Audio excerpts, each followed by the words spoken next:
Hi there, geometry students. Let's take a look at the polynomials unit practice test key. Don't forget the test will be on Friday during the second half of the block schedule. You will get the first half of the block schedule to review and ask any questions that you might have. So let's go ahead and jump right in. Number one says, form a polynomial with zeros -2, 4/5, and -7. Write the polynomial in standard form and show all your work. So I will start out by taking these zeros. If I know that x equals -2 is one of my zeros, I want to make sure this thing eventually says something equals 0, so I can add 2 to both sides, and x plus 2 equals 0. That's going to be one of my factors. The next zero is x equals 4/5. That is one of my zeros. Let's get this so it says equals 0. So the first thing I'll do is multiply both sides by 5. So 5x equals 4. And then subtract 4 on both sides. So 5x minus 4 equals 0. That's another one of my factors. And the third one is x equals -7. Add 7 to both sides. X plus 7 equals 0. And that'll be my third factor. So I do have 3 factors now. I do know that this is going to be a third degree polynomial. Let's FOIL these together.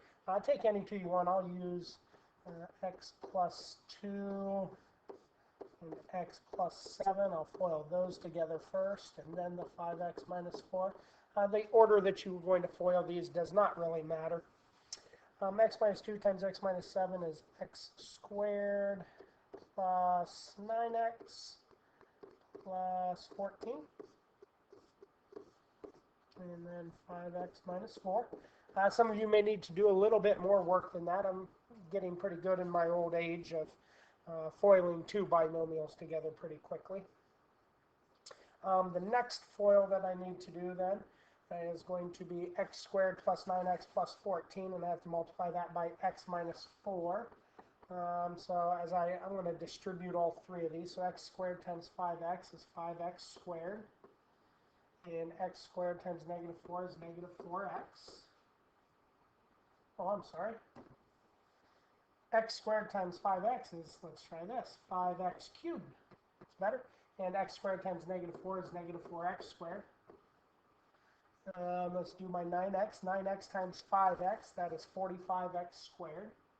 So that is a positive 45x squared.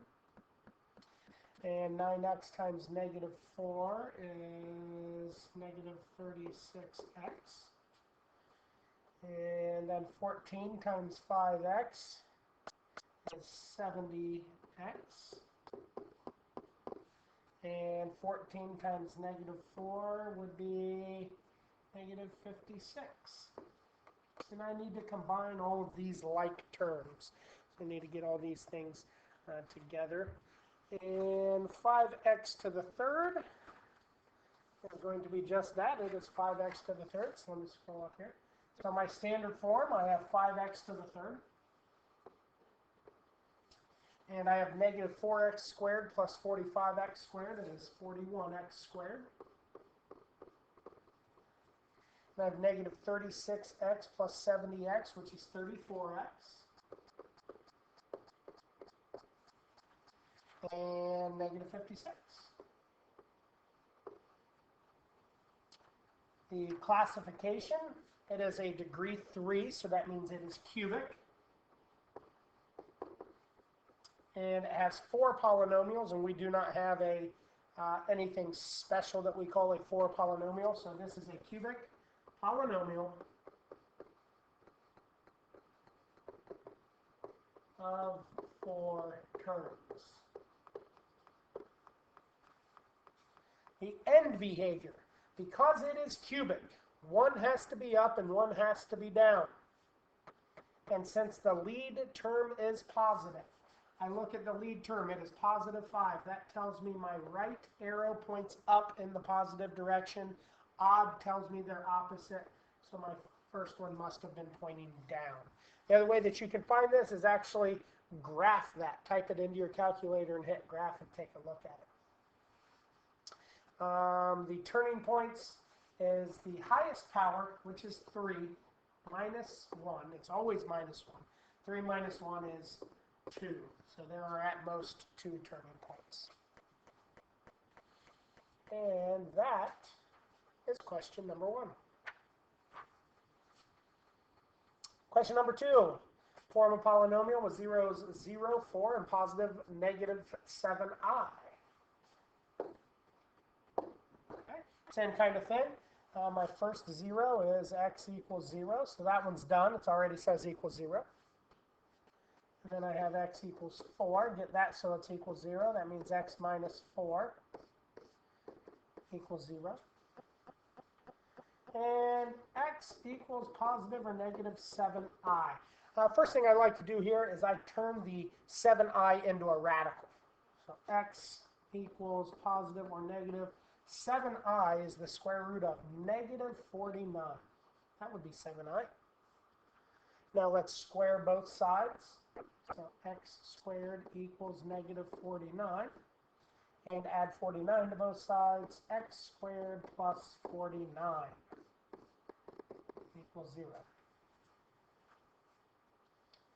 And let's get to multiplying. Let's multiply these things together.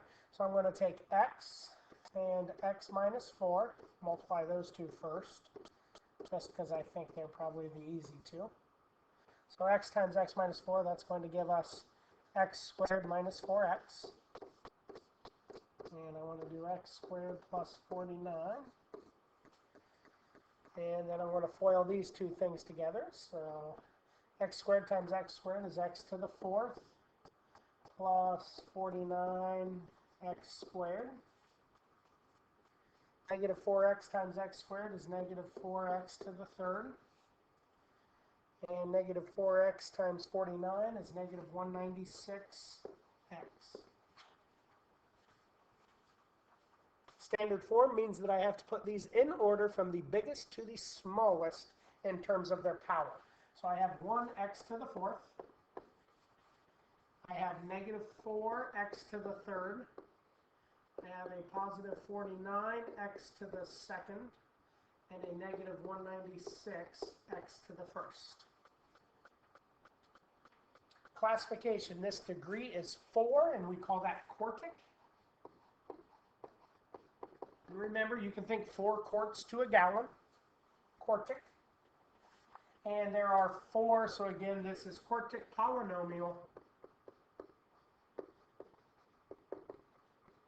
of 4 terms.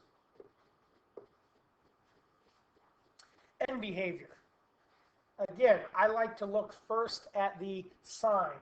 The sign in front of the x to the 4th is a positive 1. That tells me my right arrow has to be up. The right side has to be up because it's positive.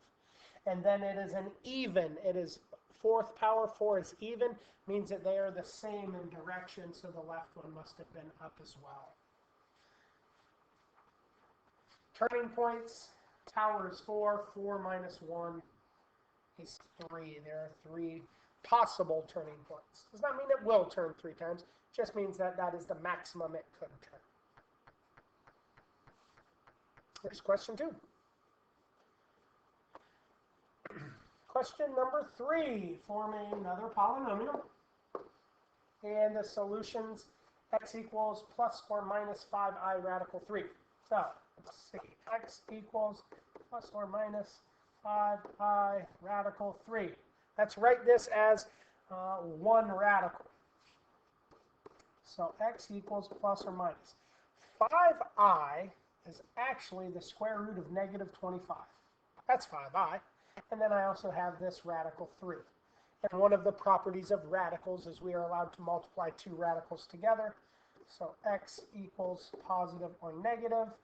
The square root, negative 25 times 3 is negative 75. So my first step is get it written as a radical. Why? Because I want to square both sides now. When I square both sides, x squared equals negative 75, and add 75, so x squared plus 75 equals 0. And that's it. This says, write the quadratic, so I know there are only two roots. So there it is. There's my quadratic. So the standard form is x squared plus 75. Classification, it already tells us it is quadratic. Quadratic meaning it is degree 2. And there are two terms, and we call that a binomial. So if it has one term, we call it monomial. Two terms is binomial. Three terms is trinomial. And then after that, we just call it a polynomial and then state how many terms it has. End behavior. Because in front of the x squared is a positive 1, the right arrow is up because it's positive. Look at the degree. The degree is a 2. That is even. That means they're the same. So it is up and up. Turning points, 2 minus 1 is 1. That's at most one turning point. And that is question number 3. Question 4 wants us to analyze the graph. These big problems here. These take a little bit of time, but I'm not going to use the calculator for much of this stuff. I'll have to use it a little bit, I guess, to sketch the graph.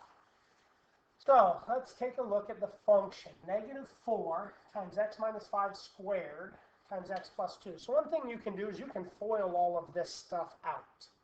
But I'm not even going to do that. The degree of the polynomial. If I take a look, this x will get squared, because that is a degree 2. This second x over here, this is degree 1.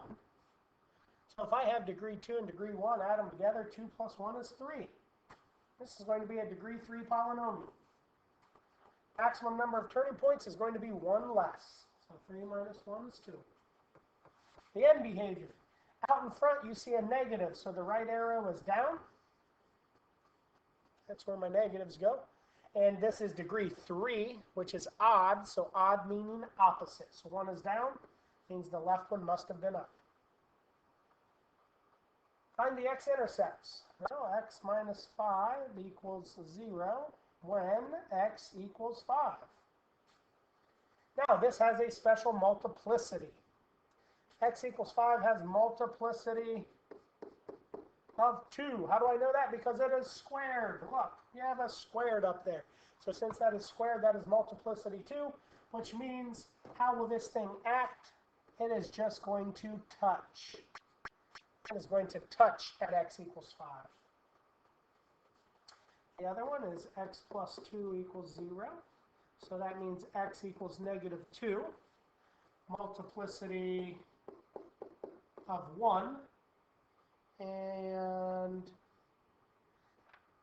it's going to just intersect. It's going to go right through there. It'll travel right through negative 2.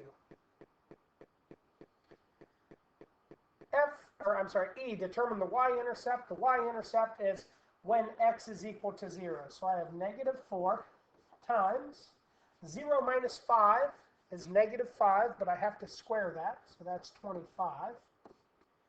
And then 0 plus 2 is 2. So let's multiply all this stuff together. Negative 4 times 25 is negative 100. And negative 100 times 2 is negative 200. So the point is 0, negative 200.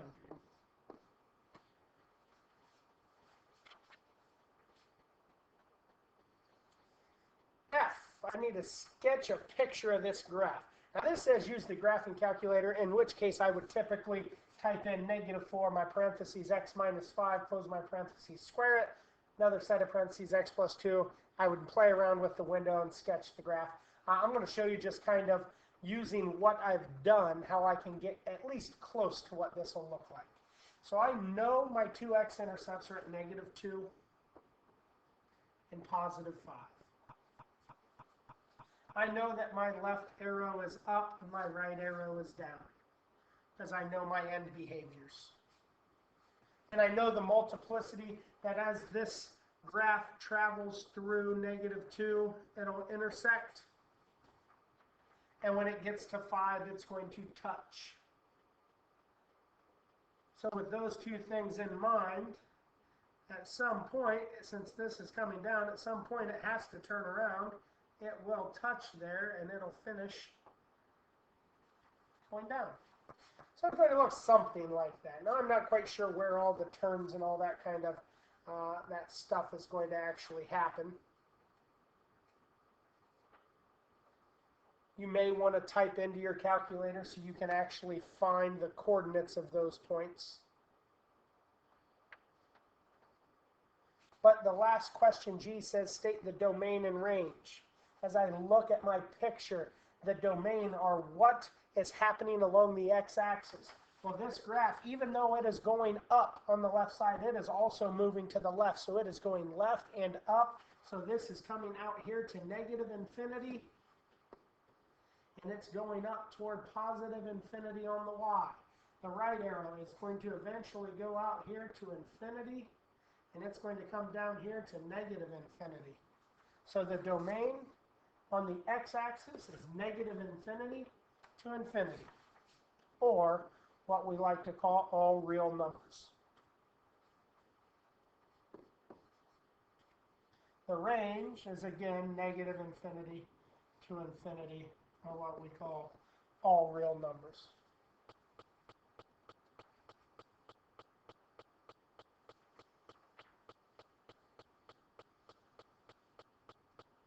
That's what we've got for question number 4. Question number 5. Same kind of thing.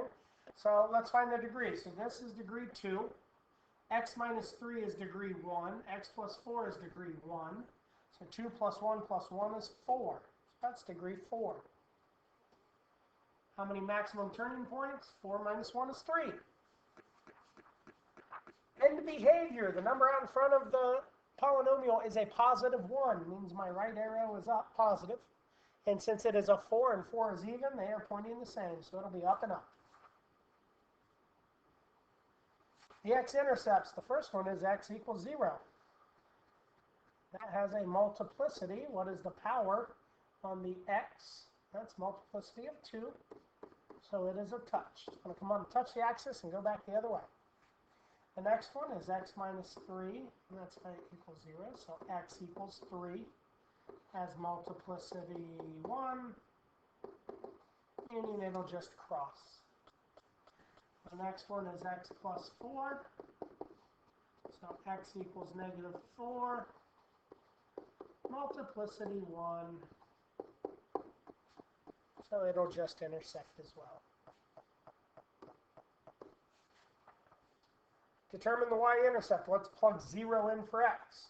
So I have to do 0 squared, which is 0. 0 minus 3 is negative 3. 0 plus 4 is 4. 0 times negative 3 times 4 is 0. So my y-intercept is 0, 0.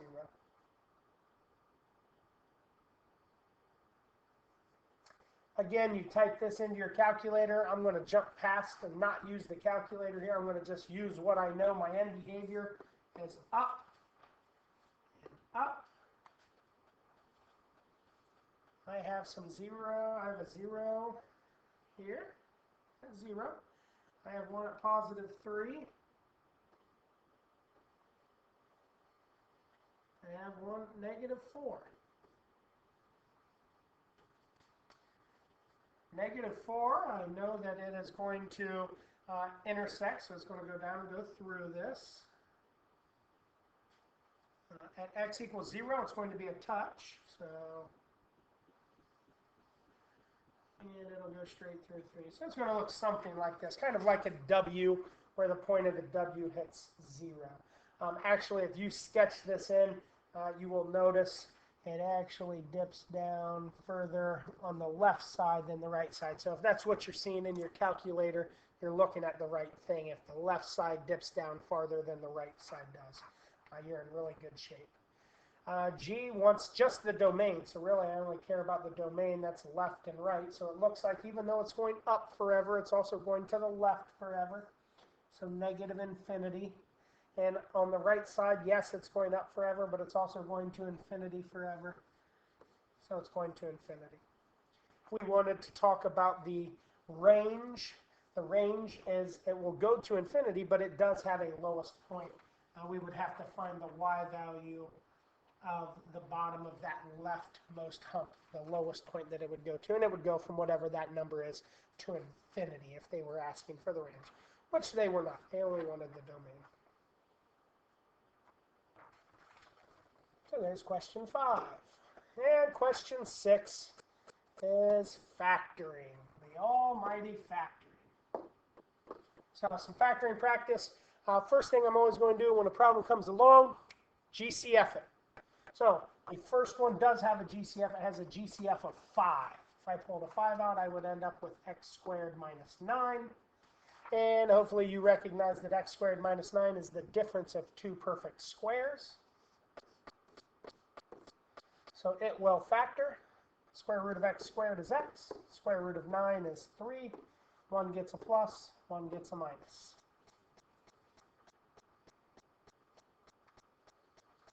Letter B. Letter B only has 2 terms. They are not perfect squares, however. They are perfect cubes. So in this one, I am going to use SOAP. The cube root. The cube root of 216x cubed is 6x. And the cube root of 1 is 1.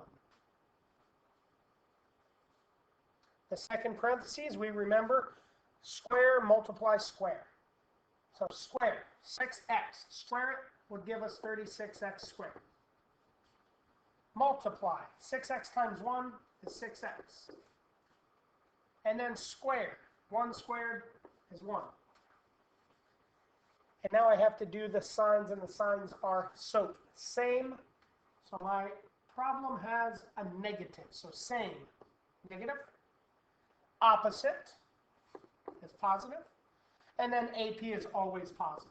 That last one is always positive, no matter what.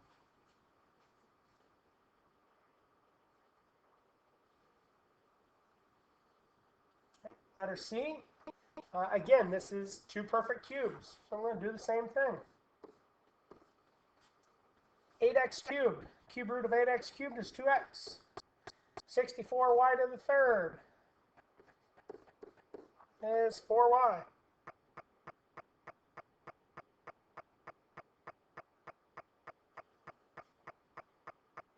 Square multiply square. Whoa. I'm glad I looked at this. It looks like we have a GCF. 8 and 64 do have a GCF. They have a GCF of 8. If I take out a GCF, I have x cubed plus 8y cubed. I just happened to notice as we were writing that, I was looking at the 2 and the 4, and I noticed we had a GCF. I should have looked at that first. Now I can take my 2 cubed, so 8 is my GCF. X cubed, cube root of x cubed is x. The cube root of 8y cubed is 2y. Second parentheses is square multiply square. So square the x. Multiply them, 2xy. And square the back one, 2y squared is 4y squared. So, started with a positive, so SOAP is same, opposite, always positive. Positive, negative, positive. Letter D, look for a GCF. 3x squared, 5x, and negative 22. There is not a GCF. So I'm going to do A times C is the key and use the airplane method. 3 times negative 22 is negative 66. 1 and 66, 2 and 33, 3 and 22, 4, 5, 6, and 11. And I think that's it. It's negative, so the middle sign is positive. Means the big number is going to be positive, so give the little one the negative. Which pair add up to 5? Negative 6 plus 11 is equal to 5. So the airplane method, since it's 3x squared, I'll start with a 3x. One will get a negative 6, one will get a positive 11. And then I ask myself, do they simplify? And 3x minus 6, these are both divisible by 3. So when I divide those, 3x divided by 3 is x, 6 divided by 3 is 2. So x minus 2, 3x plus 11, nothing simplifies. That one is finished. And the last one, E, there are 4 terms. Anytime I see 4 terms, I do factor by grouping. So the first group, what do 15x squared and negative 10x have in common? They have 5x in common. If I were to pull out a 5x, I would have 3x minus 2. What do negative 18x and positive 12 have in common? Now, because I know I want 3x in my parentheses, I'm not just going to pull out a 6. I'm going to pull out a negative 6. Why? Because what times negative 6 would give me negative 18x? Negative 6 times 3x. There's my 3x. Now they're going to match. And negative 6 times what would give me positive 12? Well, negative 6 times negative 2 would give me positive 12. Why did I do that? Because I wanted my parentheses to look the same. The factored form is 3x minus 2, what they have in common. And then what is left? On the outside, I have 5x. And on the outside, I have a negative 6. So the factored form is 3x minus 2 and 5x minus 6. Well, guys, I hope this helped out. If you have any questions, please don't hesitate to ask. We do have a little bit of time on Friday morning before you take the test. You'll have about an hour or so that if there's anything that you're confused on, you can ask those questions then. Otherwise, please make sure that you are building your note card or your page of notes if you think that that's where you want to head on test day. Best of luck studying, and I'll see you guys on Friday.